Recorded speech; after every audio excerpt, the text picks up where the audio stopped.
Check, check. Mr. Mayor, we are ready. Thank you, Mr. Manager. I will call to order the Riverside City Council meeting for Monday, October 6, 2025 at 6 p.m. Madam Clerk, please call the roll. Mr. Brown? Here. Mr. Denning? Here. Ms. Fry? Here. Mr. Joseph? Yes. Ms. Lomatch? Yes. Mr. Maxfield? Present. Mayor Williams? Here. No absent members. No one to excuse. Mr. Manager, any additions or corrections to the agenda as presented? No, Mr. Mayor. Move to approve. Second. We have a motion for Mr. Joseph and a second for Mr. Denning to approve the agenda as presented. All those in favor signify by saying aye. Aye. Any opposed, say nay. Motion carries. If you're able, please join us to rise and pledge allegiance. I pledge allegiance to the flag of the United States of America and to the republic for which it stands, one nation, under God, indivisible, with liberty and justice for all. Thank you. If you've had a chance to see the agenda for this evening, you know that we have an executive session stated on the first half of the agenda. So we will be going into executive session at this time.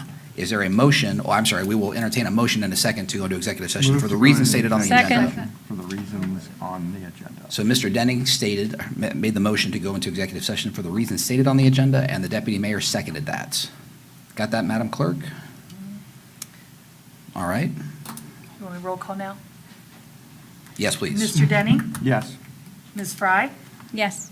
Mr. Brown? Yes. Mr. Joseph? Yes. Ms. Lomatch? Yes.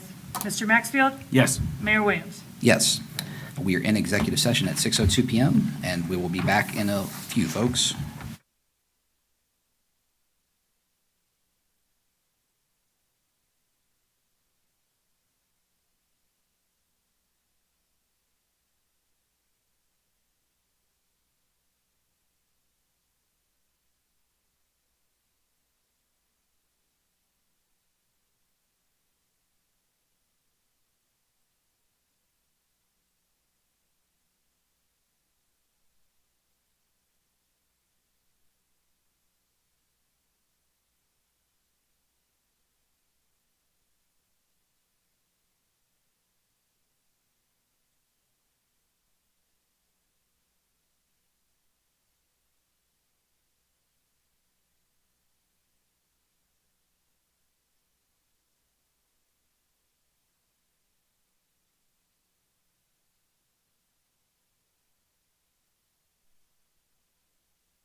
Check, check.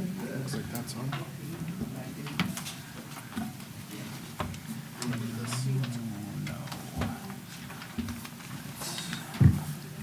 They're all no's.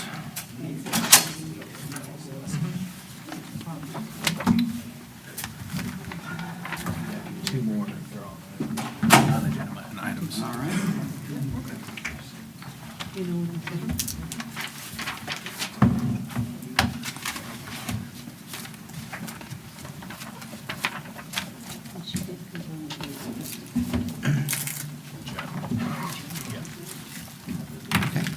And we are out of executive session at 6:48 PM. Madam Clerk, thank you. Or I should say we reconvene. Yep. It looks as though some of you have already done so, but if you have a desire tonight to speak on an agenda or non-agenda item to the city council, please feel free to fill out a speaker form that is found in the back of this room and turn it into the clerk up here. And we will move on to our minutes from the September 15th, 2025 council meeting, which I was not present at. So those of you who are here, Motion to approve? Second. we have a motion from Mr. Maxwell and a second from Mr. Joseph to approve the meeting minutes from September 15th. All those in favor signify by saying aye. Aye. Any opposed, say nay. Motion carries.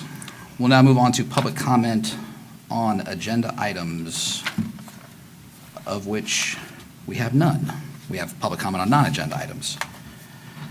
So we will move on to new business, of which we have an ordinance and 3 resolutions. The first ordinance, ordinance 25-0-871. Mr. Manager, this is a supplemental for our current budget. Correct. This is for third quarter expenses, third quarter housekeeping supplemental for expenses as described in your packet. And this is the first reading. I would emphasize that there will be another reading, public hearing, and potential adoption at our next meeting.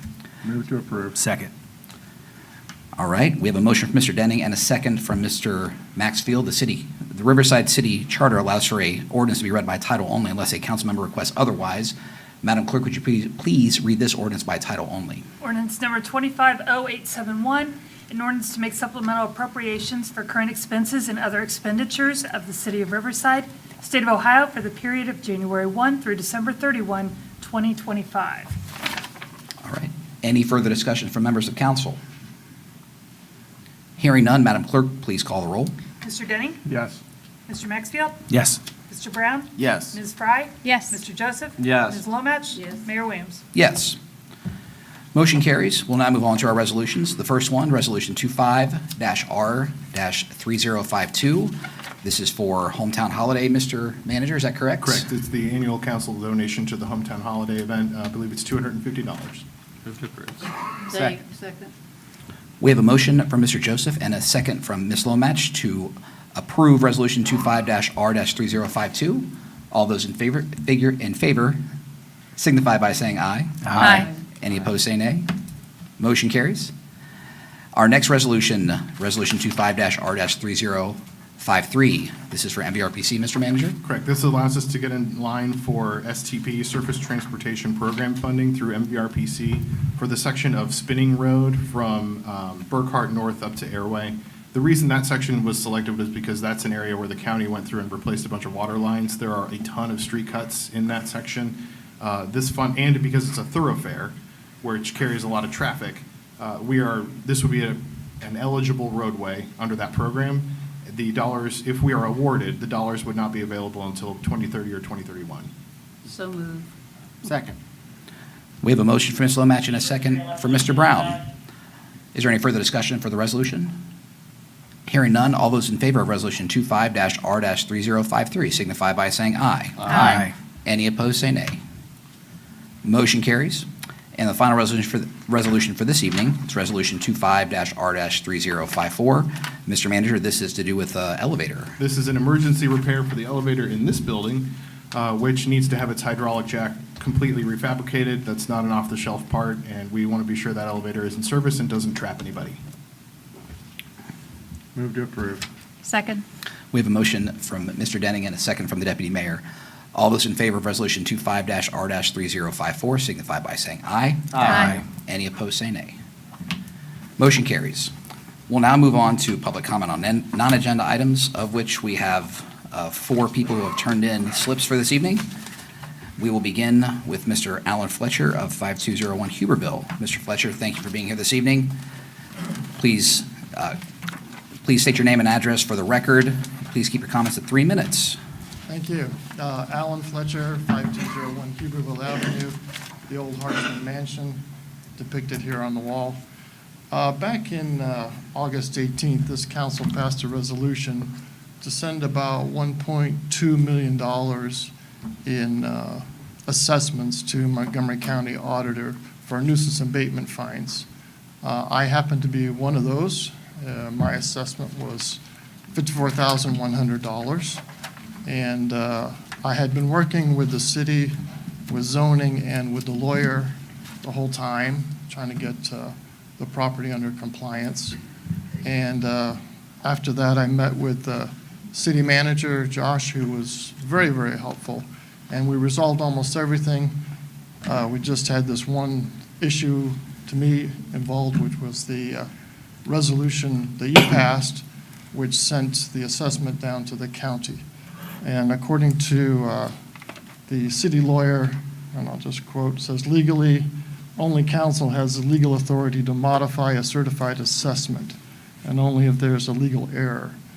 I do believe there is a legal error in this, and I have documentation for it. So I would like a review either by the city council on this, if you choose to do that, or if you choose to turn it back over to the city manager, give him the authorization to continue our discussions and continue looking at that assessment. So that is my request to you tonight. Thank you. Thank you, Mr. Fletcher.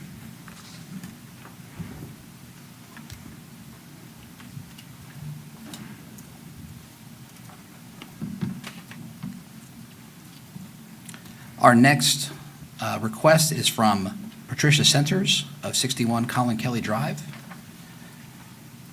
Thank you for being with us this evening. Please state your name and address for the record, and please keep your comments to 3 minutes. And thank you again for being here. Patricia Centers, 61 Colin Kelly Drive. I'm actually here as a trustee for the Board of Trustees for Overlook Homes, some of which are here with me tonight. And we're very concerned about the stormwater fees that our Overlook's going to be subjected to. And we're really concerned because we have so many projects of our own to take care of. We can't afford it. Overlook will not be able to afford those fees. And it's looking like they're pretty substantial. Most of our stormwater dumps out into Dayton. We get no services from Riverside, from Montgomery County. Everything is paid for by Overlook, by their members. We've just spent over $100,000 repairing broken water lines, over about $1 million in water bills just this past year because we've got 80-year-old pipes. We cannot repair Overlook and stay in business with one more fee attached.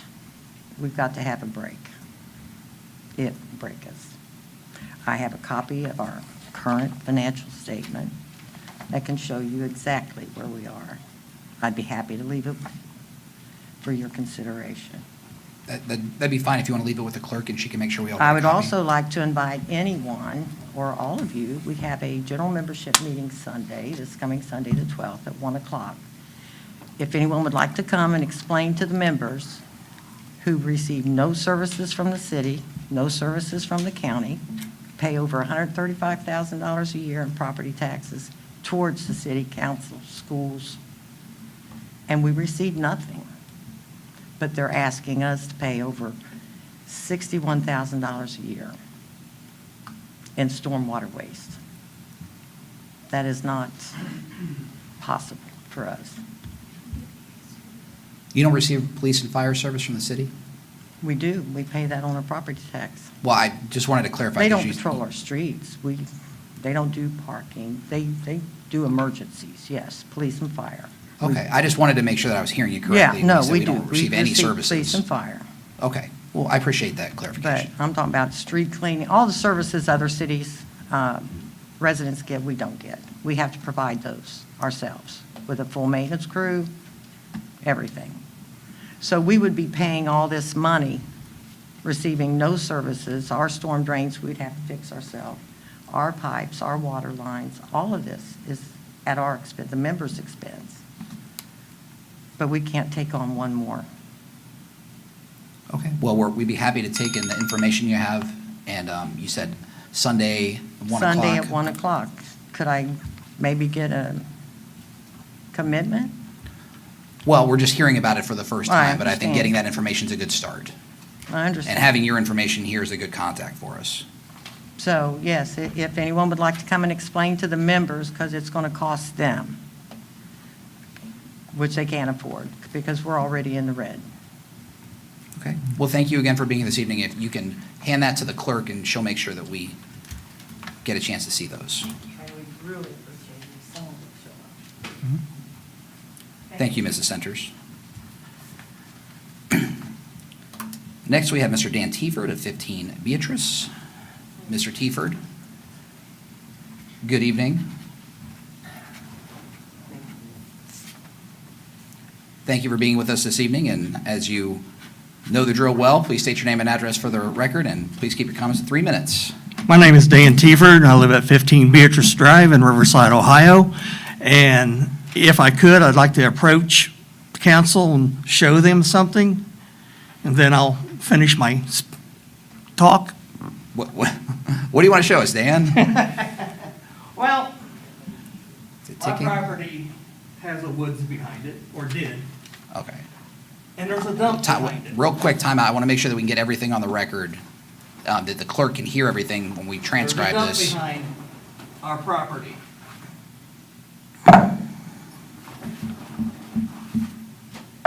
These are part of the dump.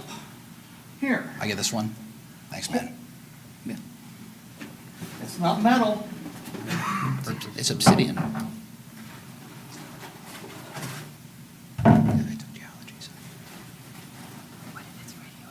This is the dirt that now covers the back of my house. From All right, Dan, can bulldozers. we go to the microphone for that part so we can get everything? Thanks. Don't be afraid to touch it. I don't know what it is. I'm holding the one you handed me. I know. That's why I gave I'll it to just- you. But anyway, they're heavy, they're non-metal. We've tried sourcing it to see if it was metal or not. It's not, but it's not rock.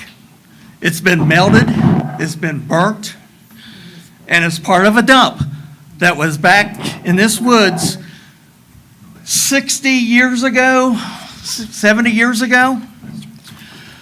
And we was told when we moved into that house 40 years ago, Riverside was a township then, that woods would never be disturbed because it was a water right of way.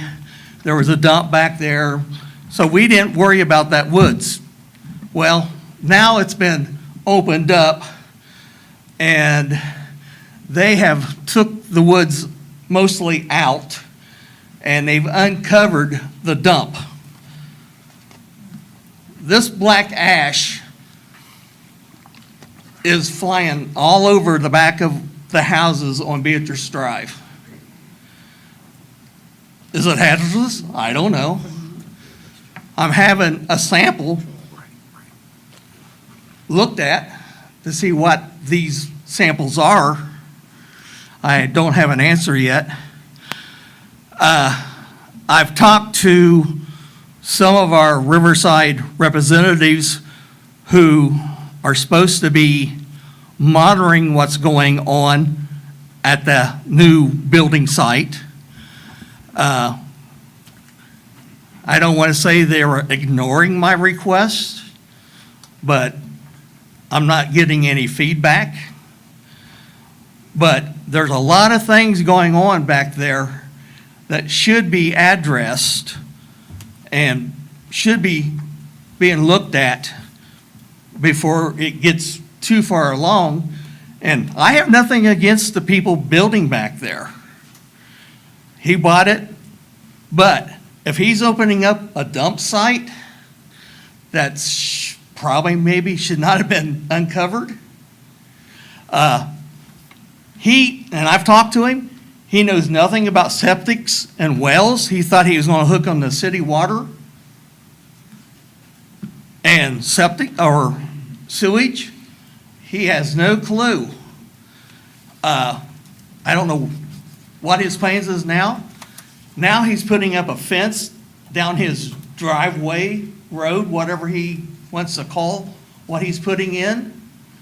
He's got a big gate he's putting up, which Riverside don't allow gates like that. What, we don't allow gates? Have a gate. No, not, We don't allow gates? no, not in a driveway. Look at the zoning. I don't know that I follow that we don't allow a gate as part of a fence.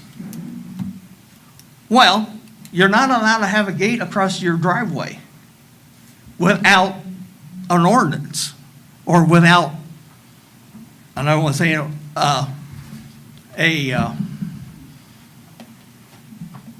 permit. Okay, let me turn to our staff. Mr. Manager, we still have not received a site plan. There's no building permit or zoning permit that has yet been filed. I don't know that, as Dan describes this, there's any building happening yet, other than there may be some building in the future. I'm sure that they're staging for something. But I just don't know where legally the city can weigh in ahead of time without putting ourselves in jeopardy, and by virtue of that, the neighbors in jeopardy of something happening by prejudging a situation. Well, So and I can I just ask understand Josh? that, but, go ahead. Well, I just wanted to let the law director and the city manager give any information they might have. As far as I know, this is a case where the owner is doing a development that is permitted by right.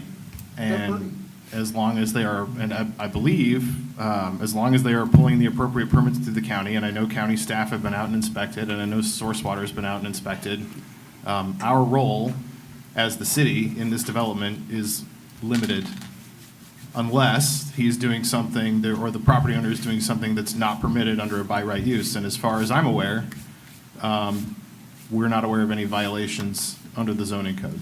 Now, we can certainly look into things, we can certainly make referrals to our partners, but at this time, we have basically no involvement in this than we would for any other private property owner, private property developer who's doing a by right development.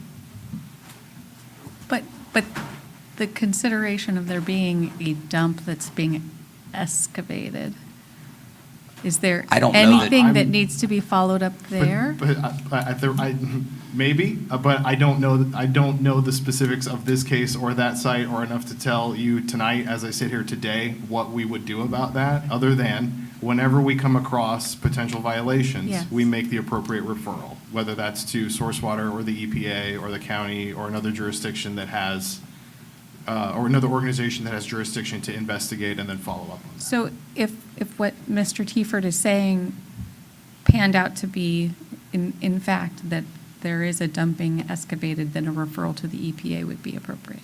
Yes, and. Or Source Water, our local Yes, Source and Water. our partners at Source Water, I'm sure, would be aware of it. We can certainly advise that that's a complaint that's been made. But like I said, there are county and Source Water staff who have been on site as well while this building has been going on, and they also have a duty to follow up on those items as well and Okay. investigate and chase them. Okay. So would it be safe to say that maybe we should make a referral to either Montgomery County Source Water or Montgomery County Soil Conservation to at least investigate? Yep, Because and what we're I happy want to to make do sure that. that everyone's clear on is that some of the things that you're describing, Mr. Tiefert, we don't have jurisdiction to go in and affect, other than bringing in partners that have jurisdiction. Right, I understand that. But I have talked to other Riverside associates and was hoping that they would carry the ball, so to speak, and contact the people I asked them to contact. When you say associates, do you mean? Well, somebody that worked for Riverside. Mr. Tieford, respectfully, the issue with that can be if you're asking staff to make a report on your behalf, then you're putting staff in a position where they're having to testify to things that they may not know to be true. Well, And we I'm not cannot- asking we them to do cannot it for that. me. I'm asking them, or somebody from Riverside should go to that property and see what we're talking about. We often do not have the jurisdiction to do that. We can tell our partners who do have the jurisdiction that these are the complaints that we've heard about, and this is the evidence that's been presented to us, and then we have to delegate that to the folks who can intervene. Point of Nobody in order, the the city of speaker's time Riverside had has to the right to expire. go on that property and check it Point of out. order. All right, now. And I don't want to put us in a bind. The speaker's I mean, time I has to understand, because expire. I've been part of this, but this is not a good situation for anybody. And that's, all I'm asking is, let's do something before something really that bad does happen. And I have nothing against the people doing this, other than they're destroying a beautiful woods. All right, but it's private property, and the chemical dump, contaminated ground issue, this is the first time I've heard about it, is this evening. Okay. So any of us being able to refer this to Soil and Water or to the Source Water Protection Agency at the county level or the regional level, that can only happen after tonight's meeting. Okay, I mean, I can go Before to the tonight, it county was and people bought a house. state and whoever. But Okay.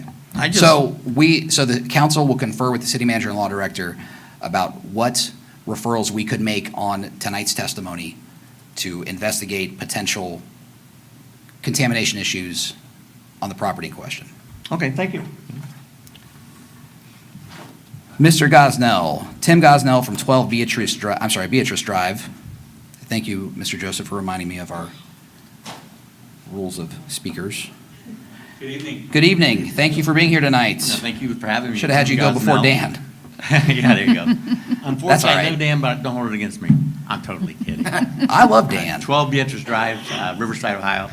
Want to start off, first of all, by thanking Sarah Lomax for 40 years of service. Greatly appreciated. Don't know if they're planning on doing anything for Sarah, like a get-together with the community, but I think it'd be great. But that's just, Thank you. but thank you, Sarah. Seriously, you've been dedicated and probably did more than a lot of us all combined, and we appreciate your service. Don't make me cry. No, not my plan, not my plan. And I have I do have some questions about the stormwater runoff and the trash combined, and the $5 fee per quarter per house in Riverside. And I'm gonna show out numbers, and I'm not positive they're right, but I checked them. 11,745 houses times $5 a quarter equals $58,725 a quarter, or $234,900 a year for administrative fees for us to pay our bills. And that doesn't include businesses, to my knowledge, or multi-unit. So I guess I'm kind of concerned where we come up with $5. Is it fair? And what will happen to that money? Does it cost $250,000 a year to send out bills to the residents for them to pay their bills? So I don't know who came up with $5, and I'm not trying to get anybody to raise your hand and say I'm guilty, but I'm asking you to look at it. That seems excessive, $250,000 a year for us to write a check to pay for bills that Republic or whoever can send me a bill and I can pay it like I do today. So that was one question. The second question I had was, Huber Heights, for instance, has $3.50 is where they start on their stormwater, and that's their ERU. We're at $7.95, I think it is. So I was wondering why the disparity, why we're paying so much. And I know well, Huber Heights has a lot more folks and a lot more going on, and they can afford to do it cheaper. But I live in a city of Riverside where we have no streetlights, we have no sidewalks, we have no city sewer, we have no city water.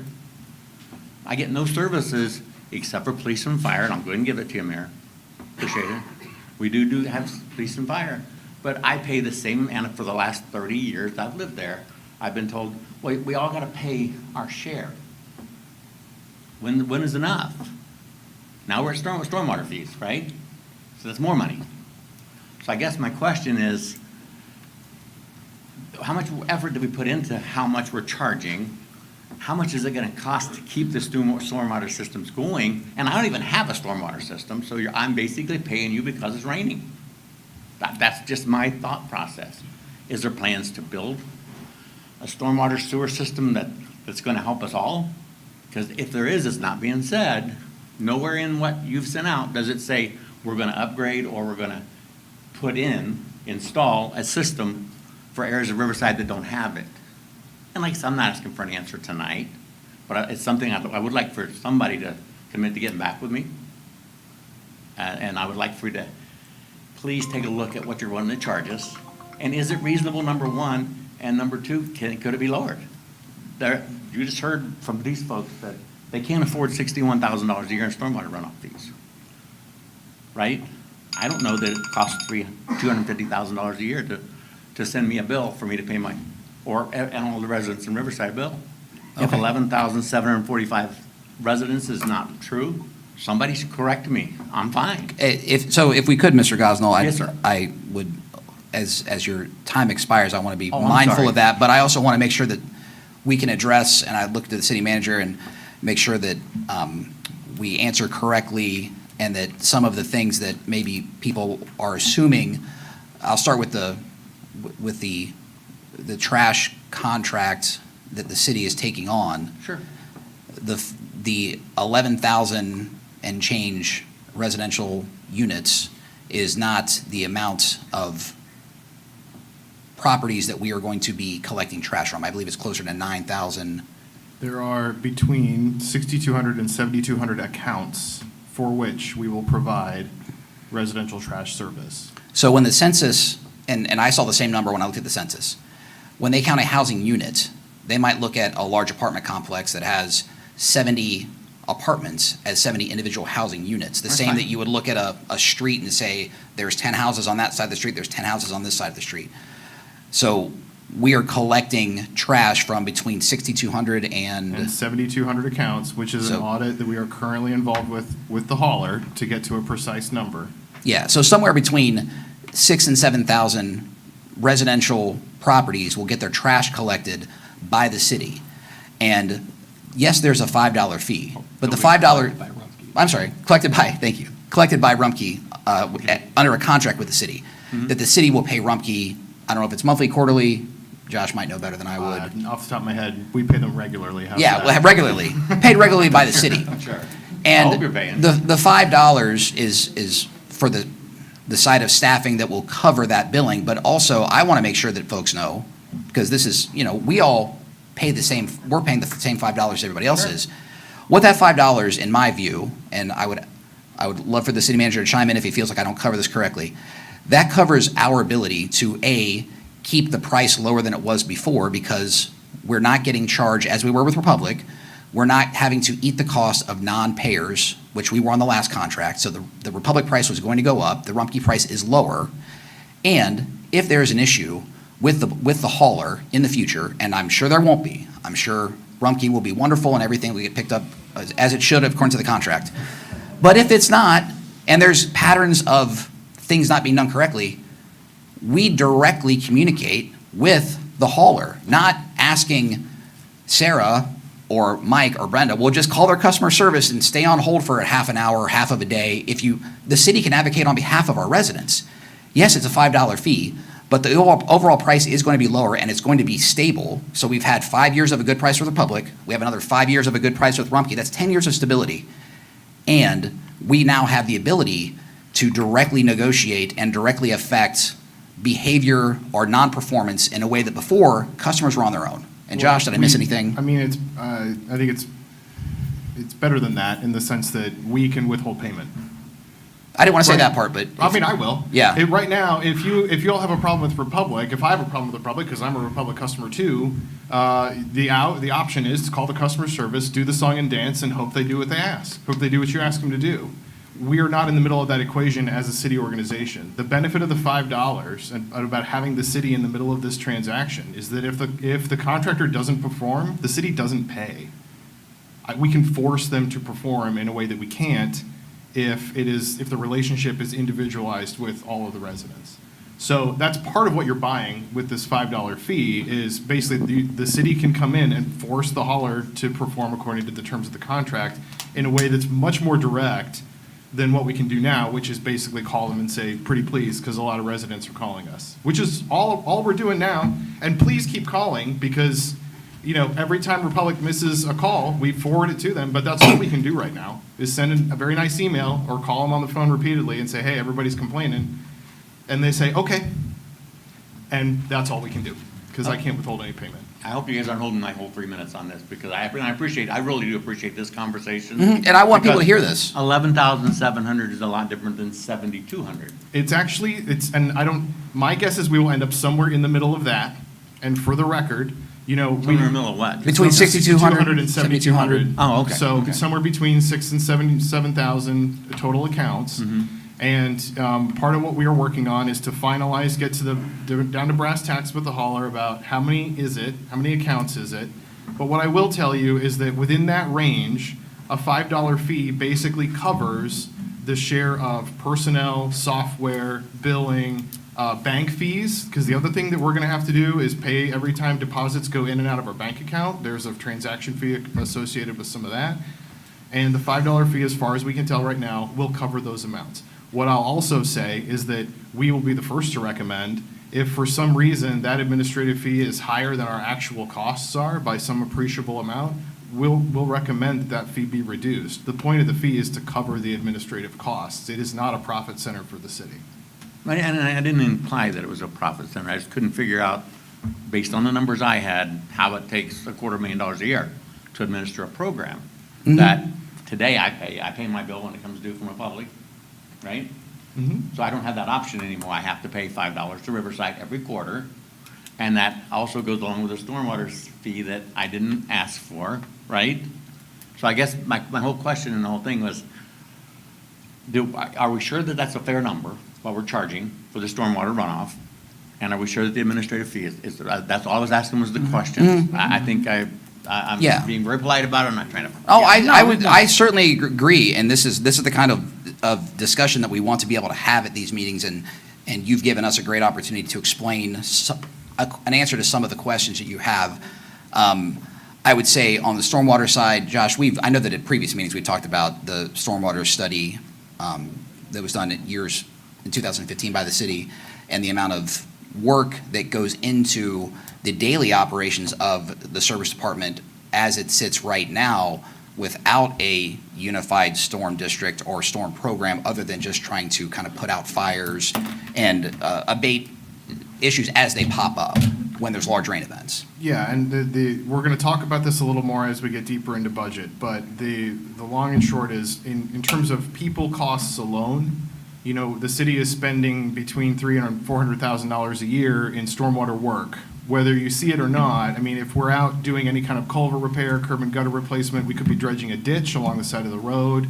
We're doing stormwater work all over the city, and there are direct benefits. If it's your curb out in front of your property, that's one thing. There are indirect benefits in the sense that this work prevents roads from flooding, which means people can get to where they need to go. So we're trying to keep the roads open and passable during rain events, right?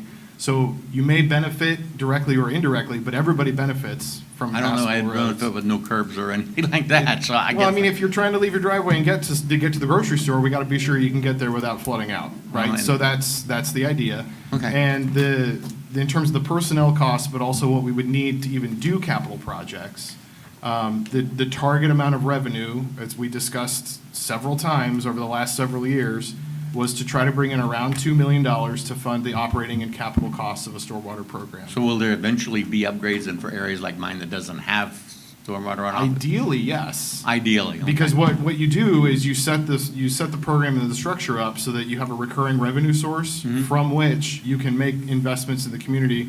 We have a stormwater master plan that's 10 years old that we've not had any money to do anything with. Right. So part of the money goes to implementing that. Part of it goes to assisting neighborhoods that have either no infrastructure or failing infrastructure or otherwise to start making those incremental improvements all across the city. It's not a lot different than a road levy. in that respect, in the sense that you work through. Except for this one's forced on us, a you levy's work- voted on. But in the sense that you work through these problems. But a levy's voted on, this is forced on Well, us. we're not going to dispute that, but this is also something that the Ohio Revised Code allows for a municipality to. Allows. Allows. That doesn't And mean there's- you have to charge the high rate, and it doesn't mean you have to charge an administrative fee that is excessive. And I guys, I don't Yeah. want to fight about it. I don't want to bring it up. I wanted to ask you to look at it. That's all my goal was. Yeah, As and far we as- appreciate it, and we appreciate the and conversation. I appreciate the time. I really do, Pete. I truly do. I appreciate your time tonight. The other thing I wanted to talk about was the community improvement plan, and I'll talk about that next time. I got some more work to do on anyway with the Downing Community Advisors. I want to talk about, do I need to file a Freedom of Information Act to get information on this stuff, or can I just get a hold of somebody in the city? Could we start with just whatever questions, the questions you have, you can start with Josh and the Okay, law director. great. If the answers you get are not to your satisfaction, we're happy to figure out what other information Well- you're entitled to, as would any member of the public. I've taken more than 3 minutes tonight. Thank you. I really appreciate that. I honestly do. I'm not trying to be difficult. I'm just asking the question. You're not being difficult. Hopefully I'm not. You're not being difficult at all. Because the goal is to try to get them, I mean, we talk about getting folks involved in city government, and this will be my critique for tonight. The only thing that I have any complaint whatsoever. You want folks involved, and you got people on Zoom, and you got 16 people in a room, and you go in executive session for 45 minutes at the beginning of a meeting. So these folks are forced to sit here and wait and either leave because they get frustrated or get off the Zoom call. Mr. So President, I think that's happened. Just So- give me so one Tim, second. Let me finish, please. All Let me right, finish, please. you got, I think that's happened I how know, many I'm times? timed. So my only point, guys, is That's never happened in 4 years. That's a very rare occurrence. today is here. Yeah. Yeah, So we don't have That's my only executives, it's because we critique, have is, to. if you lost folks on Zoom and you want people truly involved in our community and in these meetings, think about when you do things like that. But I guess I'm not being mean, I'm not a mean person, I really am not. There's Yeah, but- usually 3 people who watch our YouTube videos. One of them is my husband. He's still watching. So yeah, I mean, and this is the first time in 6 years we've gone into executive at the At the very be- beginning. It's yeah. because, and the law director had a legal reason for us to do that, and it just, sometimes it is what it is, but Okay, we I appreciate appreciate. it. I appreciate you. Thank you, guys. Appreciate Thank your you, Tim. time. Thank you. Appreciate you. Thank you. for And you- clarity here, the Ohio Sunshine Law allows for deliberative bodies to go into executive session. The reason why we went into executive session, we are required to stay on scope based on the conversation or Is the text listed that on the is agenda. listed on the agenda. It is against the law for anybody to go beyond discussing what was listed in the agenda. That's why we vote on it, and that's why they announced the reason why we're going into executive session before we go on to one. All right.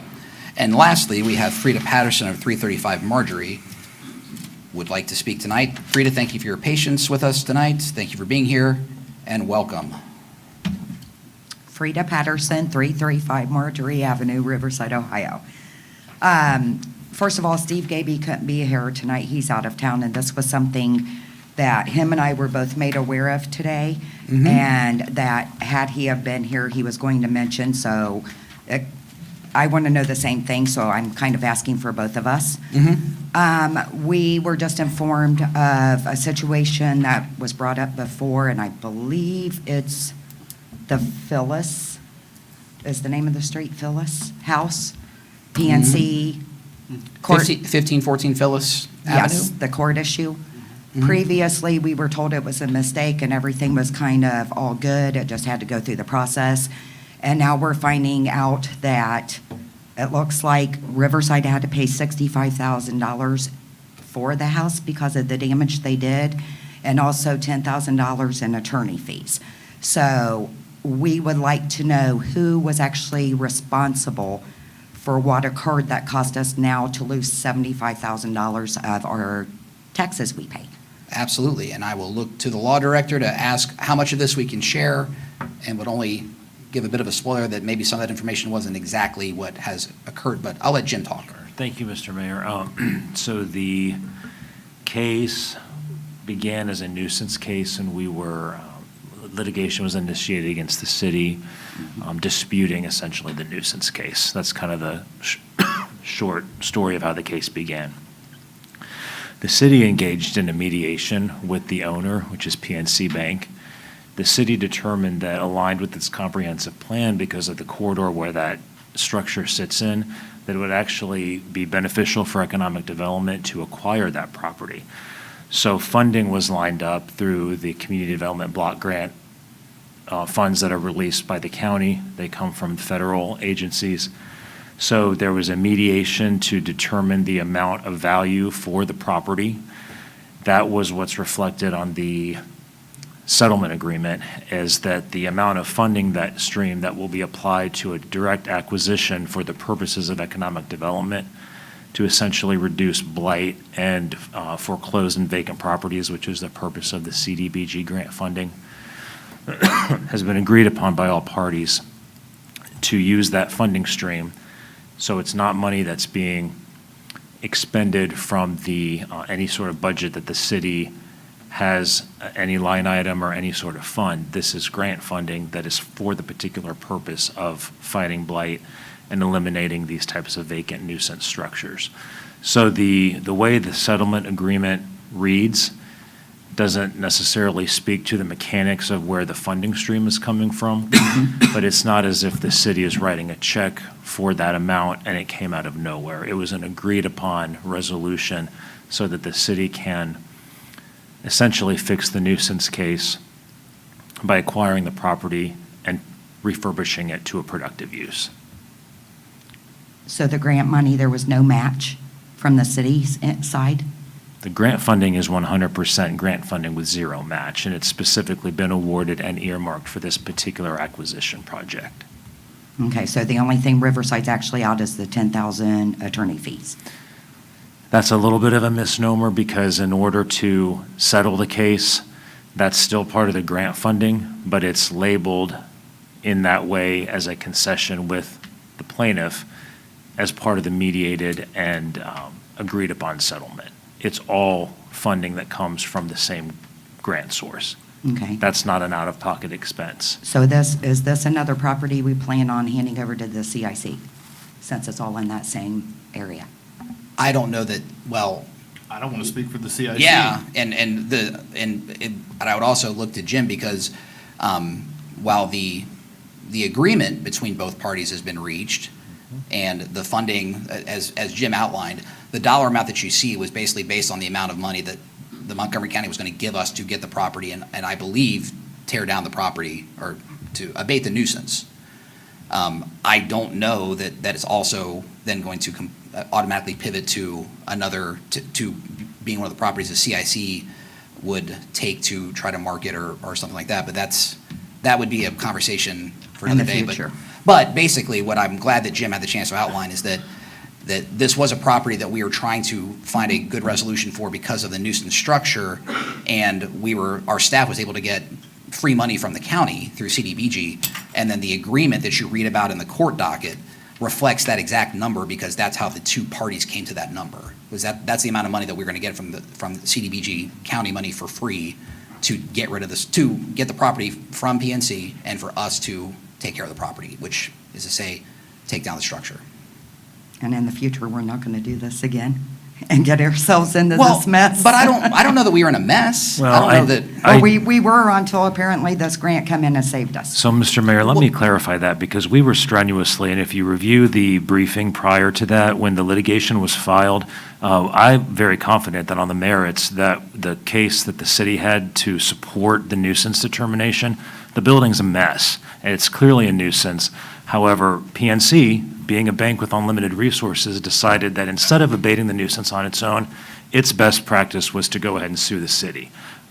So their counsel advised them that was the good way to go about handling the matter instead of just abating the nuisance on their own. So I don't believe, on behalf of the city's legal interests, we were in a mess. We were in a process of trying to work with the owner. The owner then went into foreclosure. And so then unfortunately, when that happens and a bank takes over, it's much more difficult to work with a bank with the many layers of bureaucracy than it is to work with an individual to try to help them come to a process that brings closure and either abates the nuisance or they can sell the property on their own. So PNC chose an option of litigation instead of fixing the nuisance on their own. Well, correct, but that's because of the conflict with Riverside and PNC where that Riverside went in to remove some asbestos or something and PNC. I mean, I've been through all that. I know the whole Well, dynamics of the certainly, situation. and of course, the city did remove asbestos as it was required to do by law. So this was a unique example of, for whatever reason, in the REO portfolio of PNC, this property was important for them to fight about. Right. I can't speak to why, and Right. quite frankly, talking to PNC's counsel, I can't speak to why any further. The best solution was to get the matter resolved so that we, as the city, can abate a property, particularly, as you stated, has transite siding, has asbestos. We contacted our partner agencies. We have to do that under the law. PNC wasn't doing it. So unfortunately, unlike a traditional property owner, the bank took a litigious avenue. So it was a mess created by PNC's failure to abate their own nuisance. And so we had to sort of lift both ends of the coin, so to speak, and try to come up with a solution that put that property back in our control so that we could abate the nuisance and not have to worry about an assessment, not have to worry about spending any city money. Right. We were able to fit it into a CDBG grant award from the county so that we were not out any money. Okay. So I hope So that not a single answers. penny, like in all that documentation, is coming out of Riverside funds? Correct. It's through an earmarked grant award that's been issued by CDBG. Okay. Funding. Thank you for your You're clarification. very welcome. Thank you for the You chance also. to explain that, Yes. Frida. I really appreciate that. Thank you. All right. We will move on to discussion items, of which we have a few, and I will turn it over to the city manager. Thank you, Mr. Mayor. Just a couple quick ones to get out of the way. The first is just a general cybersecurity update for folks in the room watching and then for council as well. Folks may be familiar with HB 96, which lays out requirements for creatures of the state, including municipal corporations like us, to adopt cybersecurity plans and programs. We have been working diligently with our IT providers on compliance for that legislation. And basically, that will come to you in the form of a resolution, which the state is asking all cities, townships, et cetera, to adopt, which would be council adopting a cybersecurity program for the city. That resolution I will have to you before the end of the year. It will probably be sometime in November. It will not be a very detailed resolution. None of the resolutions being adopted by any of our neighbors are, because pursuant to state law, this document, our cybersecurity program, is not a public document, not a public record. So I will have that resolution to you sometime in November, and I'm working with our provider on the details and specifics about our specific compliance with these requirements. Suffice to say, it's all very much a work in progress, even at the state level, and nobody quite has their arms around the specific form this document has to take. But what we intend to do is document what we're doing, what we intend to do, and convey that to the state and to our auditors. So be on the lookout for that coming up here next month. We also will have a renewal of our source water protection agreement. This is our participation with the city of Dayton and I think a handful of other jurisdictions to help monitor any infiltration, contamination into source water, groundwater within our region, a lot of which involves the city of Riverside because a fair proportion of our parcels are within that source water protection area. Generally, we are compensated, I believe, if I'm thinking of the right agreement, by Dayton for our role in helping to administer this. So I know Naya is talking with those folks, and we will get a more detailed briefing pulled together for you, but that will come to you before the end of the year as well. Thirdly, I have some budget assumptions that I would like to go over with you.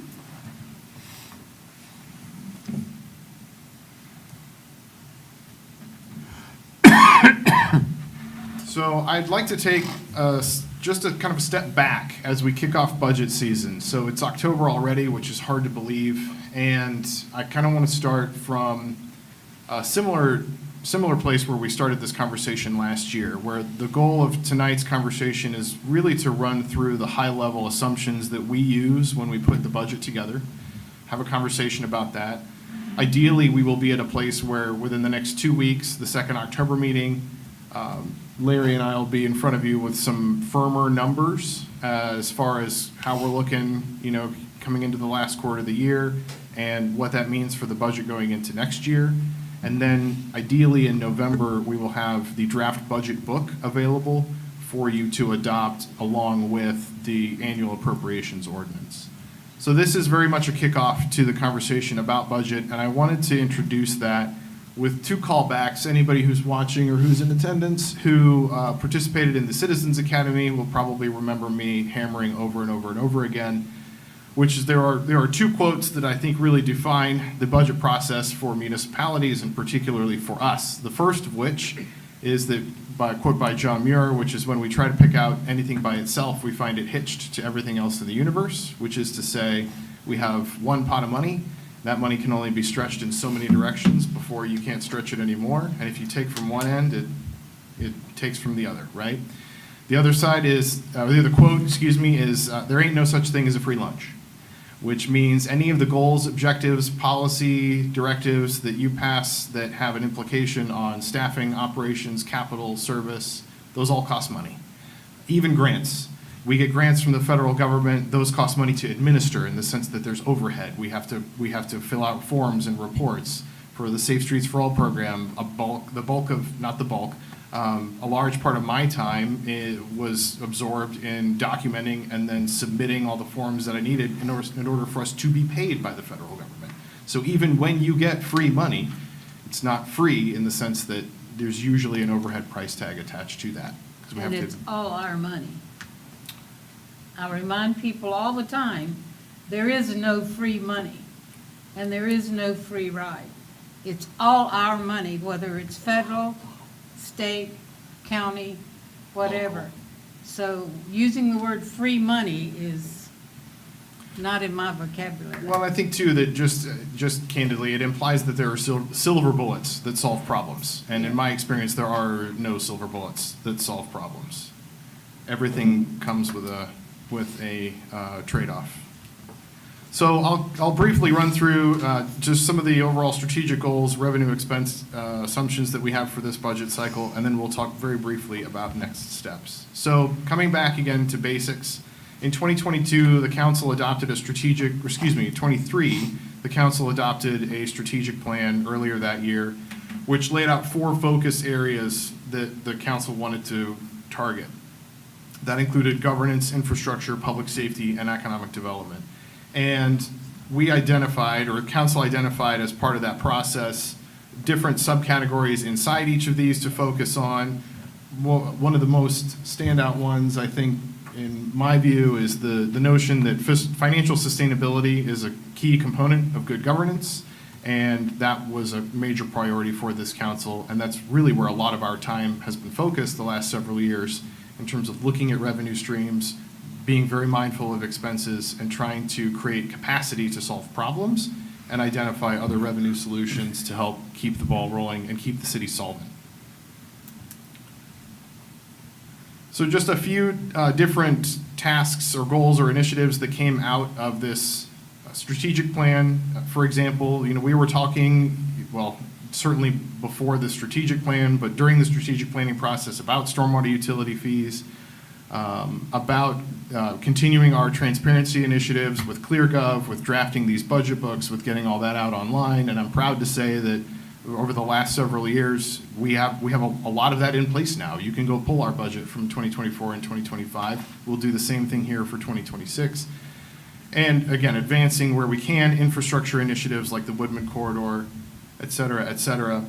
The main takeaway here, though, being that, like I mentioned at the beginning, all of these have a cost. Some of them have capital costs, some of them have operating costs. But as a city, as an organization, when we're implementing policy, there are usually costs attached to all of these things. Looking at revenue. So I'll go briefly through our major sources of revenue and how we're planning on treating those in the upcoming budget. The biggest bucket of revenue that we get is in income tax. So in this year's budget, the fiscal year 2025 budget, we assumed we would generate about $10.1 million in income tax revenue. And the graph here shows the last 3 years' worth of collections. So the dark blue bar is what we brought in 2023. Pink is what we did in '24 last year. This mustard color, I guess, is what we've done so far in 2025. The main, I don't know, Office did the colors, so I apologize. The main idea here is that we have been roughly on par, maybe slightly ahead of where we have been in prior years.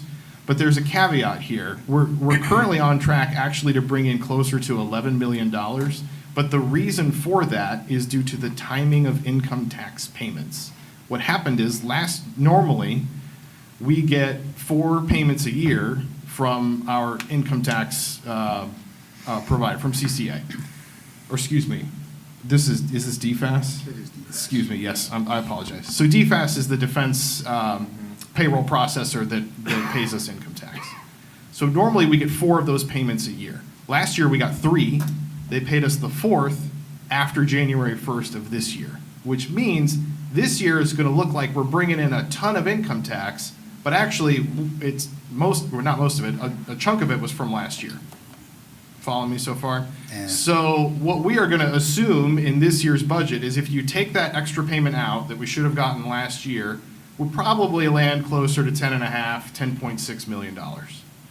So our intention is to carry that revenue assumption going forward next year. So we will assume that instead of 10.1 million, we're going to see a little bit of a bump in income tax growth up to about 10.6. And we will split that as we've committed by ordinance, where 60% will go to public safety, to police and fire, the remaining 40% into the general fund.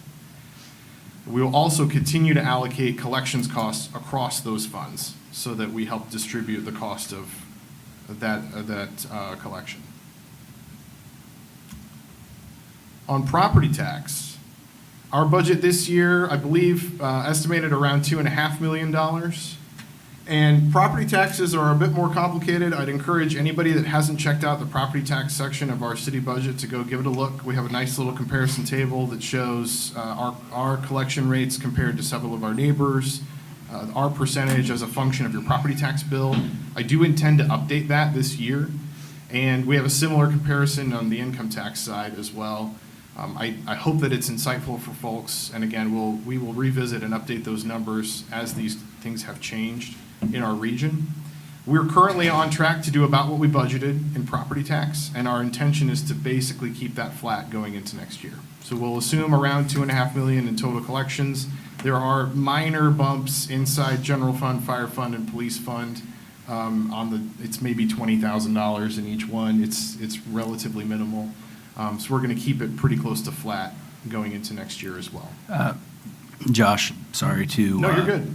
I guess burst the bubble or whatever, but obviously there's a lot of things in the news about property taxes and the possibility of property taxes going away. So if that does come to fruition, $2.5 million Goes away. is gone from our budget potentially, correct? Correct. Okay, just something to note if that does happen, And I think the pie chart here. with no revenue source to make that up. Correct. And the pie chart here reflects where that property tax goes today. A lot of it goes, it's the police levy, it's the fire fund, general fund. So to the extent that that's a question we don't have to deal with now, I think we have some time to figure out what our strategy would be if that happened. But as far as going into budget process for next year, we will assume all things remain equal. Okay, I don't think that I'm familiar with him, that's why I was. Oh, Josh, could you introduce our finance, or acting finance Oh, director? I'm sorry, yep, So- Larry sorry, Fried, I was- Hartlaub is our finance director. He's an employee with the Shared Resource Center. They are a council of governments that provides finance services to schools, cities in our region. Larry came to the SRC from the county auditor's office and has an extensive background for cities and working for cities and counties and managing their finances and generally keeping them out of trouble. Welcome. And he's very good at it. How long has he been with us? A couple months? or- Well, About 6 since. months now. Yeah, 6 months, I yep. don't know if this mic's on, but Oh, sorry, that's my fault, Larry. he's learned a lot. Yeah, like the city manager loves, here you go, try now, Larry. Can you talk into that? Yeah, one? there it is. Okay. It's been about 6 months. I started in March, so. Excellent. I'm bad at introducing people, too. I'm always getting yelled at by my wife. Introduce. I'm like, I don't recall ever seeing him. Yeah, he's been here before. He's been introduced before. Okay. Yep. Yeah, All he's right. been here. Well, good. I'm glad that we could give a name to the face. Right. So moving on, just a quick touch point about other revenues. We have two sources of interest income. So by state law, we have to be very conservative with where we park money in order to accrue interest. We will continue to invest in both the Star Ohio program, and we have an account with Morgan Stanley. We hope to do a little bit better than where interest rates are, especially on our long-term investments with Morgan Stanley, in part because those bonds have notes that are, or rates, excuse me, that are higher than where rates are today. So we're basically making money on those investments. We think it'll be, a couple $100,000 in revenue from each of those accounts. And this is where I'll give our prior finance director and the SRC quite a lot of credit.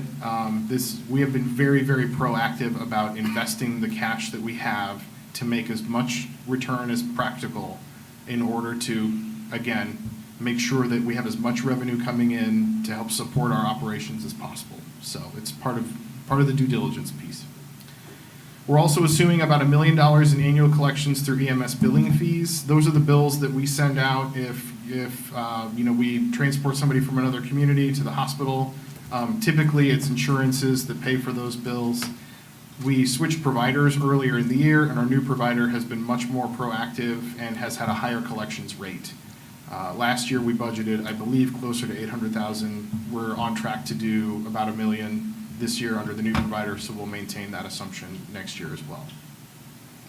In general, the goal is to hold all of our other revenues pretty well steady. We'll make some slight adjustments based on how things have actually panned out this year, where we feel those are necessary. But again, the main takeaway right now is that our revenue assumptions in this budget are fairly conservative. We're looking at what's actually come in this year, and we're trying to basically hit that bullseye, rather than put our rose-colored glasses on and say, we're going to bring in all this extra. We're really trying to just look at what have we done so far. Let's assume that that's what we'll see next year.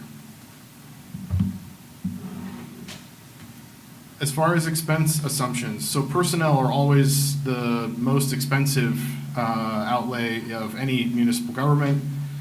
And our goal here going into the next budget cycle is to really hold most of our staffing levels steady. So this personnel plan and what I intend to bring to you in this budget includes some restructuring. One of which is we have a vacant finance director position, which is how we're paying for a contract with the Shared Resource Center. We may look at reclassifying that finance director position as an assistant city manager / finance director. Finance directors are increasingly rare out there in the world. There are not a lot of them, and the folks that do have the skill set pick and choose where they want to go. And so, we have a great solution. Larry's a great partner. The SRC is a great partner. One of the ways we can try to look at whether there are folks that may want to come work for us is by elevating that role and making it an ACM / finance director. So we may go try to run a recruitment and see who we get. If we get a good applicant, then of course that'll be a follow-on conversation with council. I want to make sure that there's room in the budget, though, for that eventuality, if it happens. We also intend to do a restructuring in the police department to reclassify one major as an assistant chief of police and one major as a detective sergeant. And in the public service department, we will create a utility billing clerk, which will be shared with finance, who will help do processing of utility billing and other payments at the front desk. That is partly needed because we expect that position to be called upon quite a lot, and partly because for financial control reasons, it helps to have more than one person handling money so that we can be sure we know where that money's going, how it's getting collected, the deposits are correct. And all of these costs have been captured and in this budget plan, and they've also been indexed to the reason why our utility fees are set to what they're set to. Having said all that, I think I intend to continue to keep our eye on the expenses, especially in personnel, going forward into next year. And especially if we solve other problems, like the one we're sitting in right now, there may be opportunities to look at personnel and staffing and based on our collections and everything else, and that can be a conversation that we revisit sometime next year if the economics and the timing is right. So I apologize, this got cut off because it wasn't cut off in my draft, but at any rate, what I'm trying to show here is that the total amount of staffing among all these departments will effectively be the same. The only difference is we had budgeted for one of the utility positions in finance that will go down to public service, but all the other total staffing numbers are consistent with last year. So the net effect is same amount of people. Again, we will assume that we are fully staffed as of January 1, 2026. That is not likely to happen. Organizations always have vacancies, people come and go. One of the reasons I like to do that is because I think it communicates to the public, here's what the actual cost of running this operation is. If we ever are fully staffed going into a budget year, this is what it would cost to see the whole year out. We're also assuming that folks that we do bring in to fill a vacant position will start their rate of pay within their band, but at a market rate trend. In the past, and when I was a consultant, sometimes we would tell clients, assume top out pay, just assume the most expensive option. I'm hesitant to do that in part because that's an ultra conservative approach. We would rarely ever hire somebody at top out pay. And I don't know that that's the priority going into next year is to be quite that conservative. I think our goal is to be realistic and to say, where do we think, based on where the market is at today, what these positions are going to cost to fill? That's what we'll assume people come in at.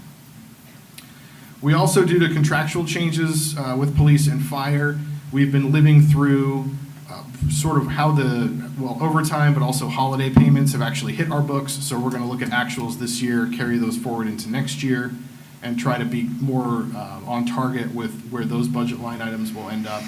And we're also assuming increases for all of our union employees pursuant to the contracts that we've signed with them, and a commensurate level of merit pay for non-union employees. So right there, that little bullet, just in those contractual and other increases alone, that's about $250,000 in terms of personnel increases that we'll bake into the budget next year across all staff and all contracts. Are we running a position budget model? You mean in terms of like with position control numbers and everything? It's just like that number just being the top line number, but like also the downwind impact, FICA increases, 401k matches, or retirement matches, things of that nature. I just want to make sure that like when we're looking at overall cost of impact of raise, that's the number that we're taking on. The ClearGov, yes, and I can show you too after, but it itemizes. I'm getting the weeds. For Right Point, we will assume, I think at this point, obviously, we've had a strategy, we're continuing to work that strategy. It is October. We typically roll the notes on Right Point every spring. That was probably March-ish. February, winter, spring. Based on where we are and where the economics of everything are, I think at this point, we are modeling in the budget basically doing the notes again and paying that down, if you will, by about 5%. And we will also put the transfers that we think we need to put into Right Point in order to pay our rent for our share of the space that we occupy, as well as keep the fund solvent. But part of this ask will then be for council to basically direct me to be more proactive with trying to position the building across the parking lot over here, whether that's for a master lease or for a sale, which I'm fully prepared to do, and which we've discussed some strategy items about how to accomplish. But for the purposes of the budget, it'll feel a lot like last year, but without the capital. We've already made the investments that candidly let me go sell these buildings or let me have those conversations with developers. Now that we're at that point, we can actually work our relationships and work the network. Final item for you here, just some general capital items that are likely to make it into the budget as well. We actually don't have the capacity right now. We don't have the equipment to take large-scale blueprints, which sometimes come in with development projects, and get those scanned and digitized and stored for retention or to email across departments. So a scans plotter will help us do that. The fire department has some replacement items itemized in here, including trying to get in line for another EMS vehicle. These have all been, if I'm not speaking out of turn, Larry, these have all been itemized in the SRC plan. They have been, yes. So the conversations that we had earlier, a couple months ago, about our long-range plan had these items and assumptions already included in it. We're just going to put this into the ClearGov budget module for this next year. Similarly, in public service, we have some equipment outlay, one of which is a Vector truck, which will help with operations and maintenance for the stormwater program. The current Vector truck is significantly aged and candidly is kind of on its last legs, where there are not that many parts available for it as well. So a Vector truck, Vector jetter, something that lets us go clean out stormwater culverts and everything else is something that we would be able to purchase, ideally with stormwater fund revenue.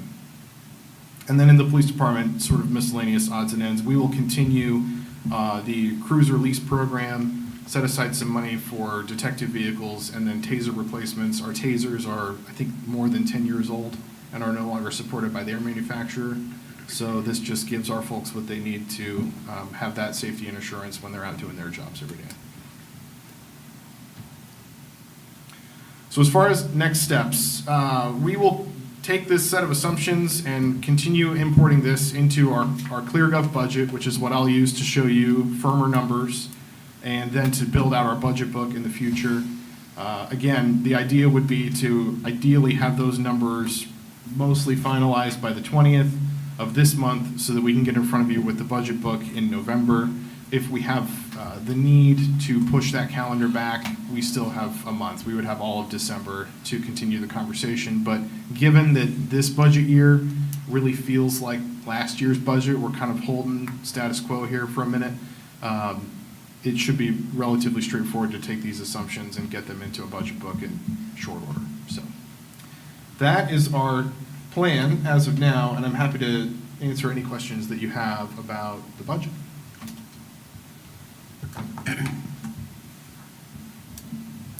Nothing from the council, it appears on your budget assumption. So this is basically the baseline with which you're going to move forward with building out a potential budget for us to consider. Correct.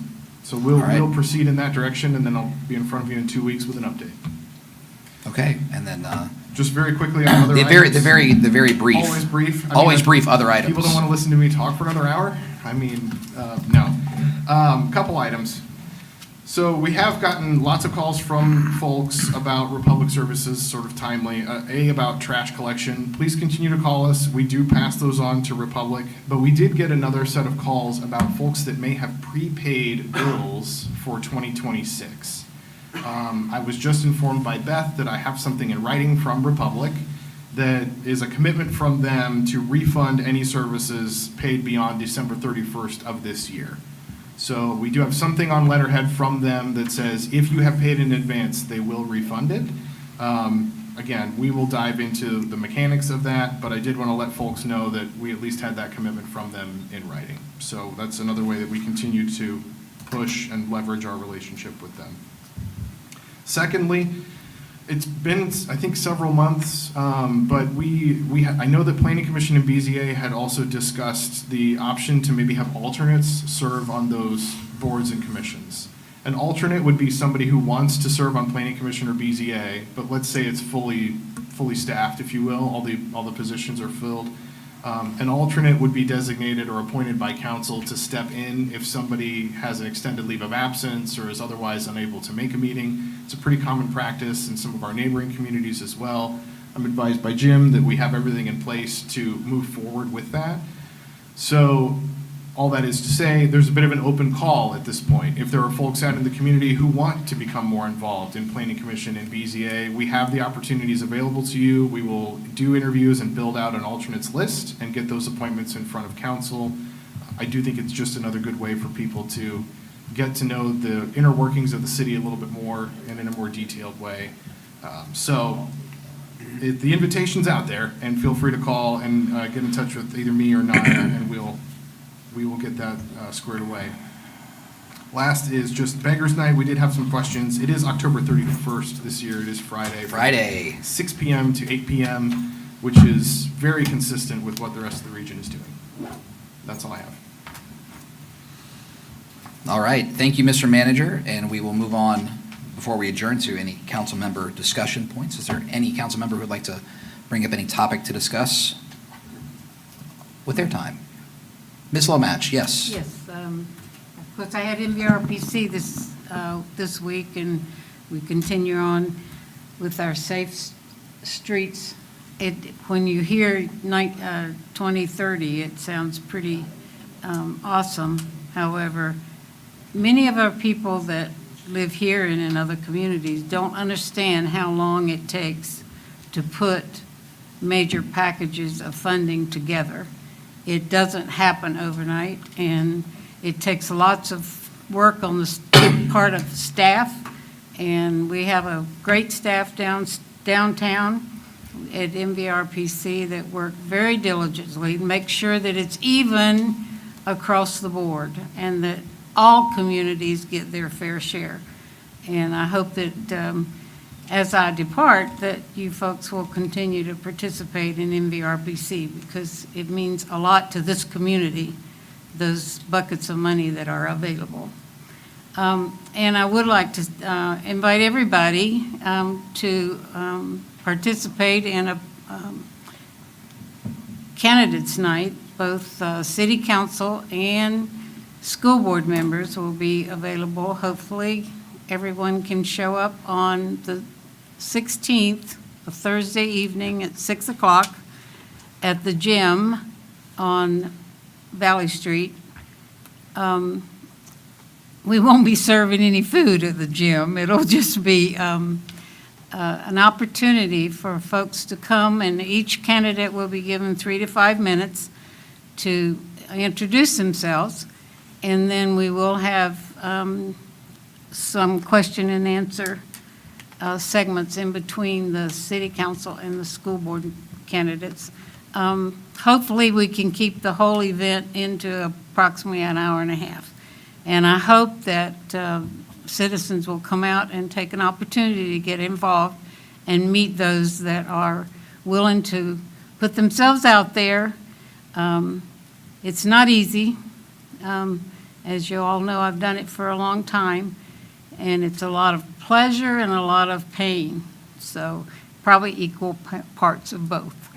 But I hope the public will respond and come out and listen to what our candidates for public office in our city are willing to share with them.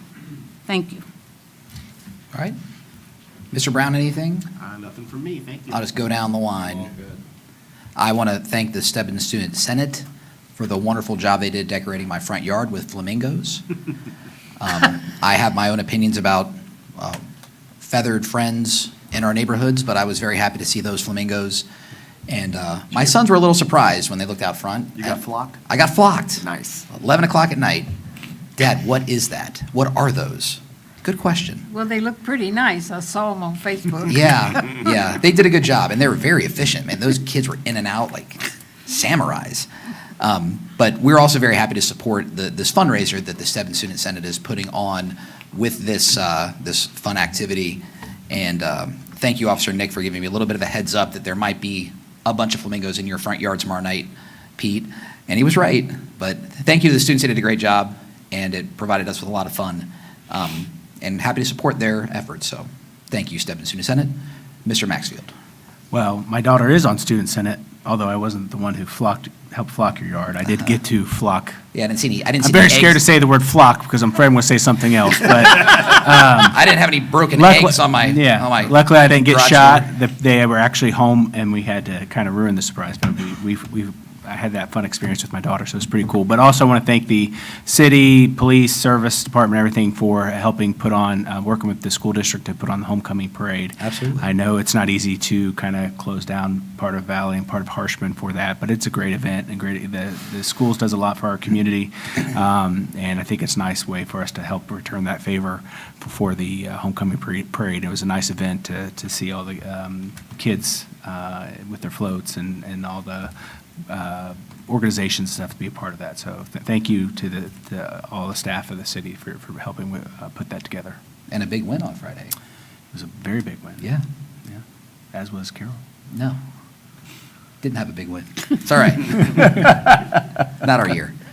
No, if Miss- I was talking about when we beat you guys. Yeah, all right. So- Did you It's guys gonna win be, this year? it's I don't gonna be remember how senior that night happened. senior night on Friday Did night. Stebbins and beat Carroll this promises year? I to can't be a remember back fun that night. far. Deputy Mayor, I'd love for you to take over from, now it's your turn. Thank you to everyone who came out to our blood drive last week. We had a fairly good turnout. Our next blood drive will be, let's see, it's October, November, in December, which will be a very important one because blood donations typically go down around the holidays. So I'll announce it closer to the date, but December will be our next blood drive. Always important, but very important at that time of year. Yes. And Mr. Denning. I've got nothing.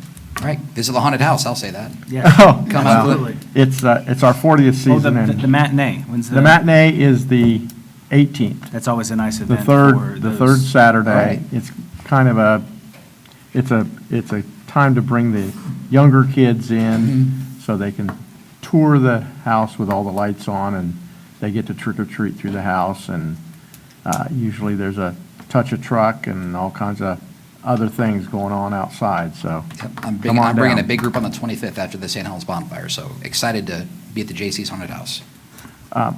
This year, I think the Mystery Machine will be there this year. Oh, So people can take Zoinks. pictures with Scooby-Doo and the Mystery Machine.